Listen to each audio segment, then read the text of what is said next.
اس کی پہلی ترجیح بن گئی تھی۔ اسے کسی بھی قیمت پر حالہ نور کو صحیح سلامت واپس لانا تھا۔ فاروق احمد کے گھر میں موت کا سا سناٹا چھایا ہوا تھا۔ سورج طلوع ہوتے ہی حمزہ گھر سے نکل گیا۔ تاوان کے لیے کوئی فون نہیں آیا تھا، سو مطلب واضح تھا۔ جانا، میں تمہیں کبھی معاف نہیں کروں گا، وہ زیر لب بڑبڑایا تھا۔ بلا مقصد گاڑی سڑکوں پہ دوڑاتے ہوئے بالآخر اس نے گاڑی کا رخ پولیس اسٹیشن کی طرف موڑا۔ تفتیش پورا دن جاری رہی۔ سب سے الگ الگ بیانات قلم بند کیے گئے۔ فلک اور جیا سے بھی ہزاروں طرح کے سوالات کیے گئے۔ ان دونوں نے سچائی سے کام لیا تھا۔ حمزہ اور جانا کے درمیان ہونے والے جھگڑے کی سچائی بھی کھل کے سامنے آ گئی تھی۔ احنف کا بیان قلم بند کرنے کے لیے اسے بلوایا گیا تھا۔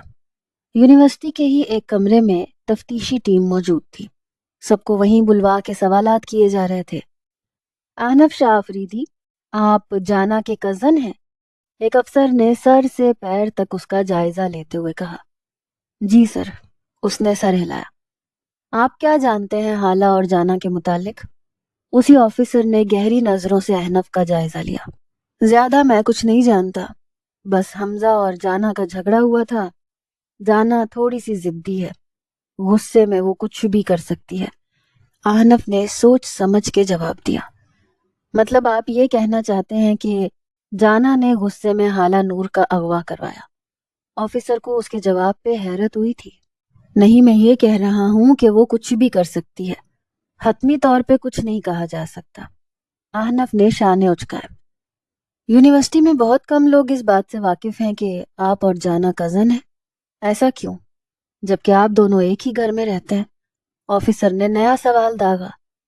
کیونکہ جانا بہت روڈ ہے، اس لیے میں اس سے دور رہتا ہوں، وہ تلخ لہجے میں بولا۔ آفیسر کاغذ پہ ساتھ ساتھ کچھ تحریر بھی کر رہا تھا۔